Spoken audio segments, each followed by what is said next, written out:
ছুটি অমান্য থেকে কোচিং বাণিজ্য, গাইড বই থেকে শুরু করে অর্থ ব্যবস্থাপনা সবই চলছে একক কর্তৃত্বে।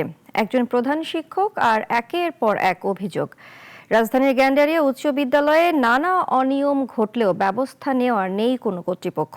রিদওয়ানুল হকের প্রতিবেদন, জানাচ্ছেন সানিয়া আহমেদ। শিক্ষা এখন পরিণত হয়েছে ব্যবসায়। বাচ্চাদের স্কুলে ভর্তি থেকে শুরু করে বাসায় কি করবে তার সব প্যাকেজই এখন বিক্রি হয় চড়া মূল্যে। আর কদিন পর পর নানা ইস্যুতে অভিভাবকদের পকেট কাটার ধান্দা তো আছেই। রাজধানীর গ্যান্ডারিয়া উচ্চ বিদ্যালয় প্রধান শিক্ষক মোহাম্মদ রফিকুল ইসলাম মিয়া স্কুলকে চালাচ্ছেন একেবারে নিজের একক আধিপত্যে। সরকারি ছুটিও বাতিল করেন নিজের ইচ্ছায়। তার নির্বাচিত কোম্পানির গাইড বই পড়াও বাধ্যতামূলক।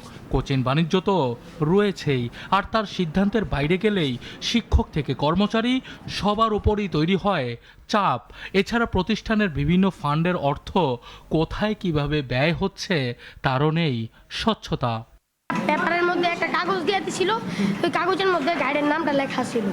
কি করে কিনলেই হবে? তো ওইটা দিয়ে আমাদের এটা কিনতে বলছে, এইখান থেকে আমাদের কোশ্চেন আসবে। আমার জীবনে আমি এটা দেখি নাই। আমি বাচ্চাদের ক্লাসে দেখলাম, আমার খারাপ লাগে যে একটা গাইড বই কেন তার কাছে থাকবে, তার কাছে থাকবে বোর্ডের বইটা। তবে এসব অভিযোগ সরাসরি অস্বীকার করেছেন প্রধান শিক্ষক রফিকুল ইসলাম মিয়া। যদি শিক্ষক বলে থাকে পরামর্শ এটা এরকম যে আমি এরকম বলছি, তাহলে সে সঠিক তথ্য দেয় না। এদিকে উত্থাপিত অভিযোগগুলো আমলে নিয়ে তা গুরুত্বের সঙ্গে যাচাইয়ের আশ্বাস দিয়েছেন বিদ্যালয় সভাপতি এবং শিক্ষা মন্ত্রণালয়ের পরিদর্শন ও নিরীক্ষা অধিদপ্তরের পরিচালক। এবং নট অনলি প্রধান শিক্ষক, বাট ওইখানের সময় সে সময় যে কমিটি, স্কুল শিক্ষক, সহকারী শিক্ষক, আশপাশের এগুলো সবাই এখানে দায়ী, এখানে প্রধান শিক্ষকও দায়ী। দেখি রিপোর্টটা কি আসে। যদি এরপরও কিছু প্রয়োজন হয়, সেক্ষেত্রে আমি ভাবছি যে আমি নিজেই একবার সেই স্কুলটা ভিজিট করে দেখবো আসলে কেন এত সমস্যা হচ্ছে সেখানে।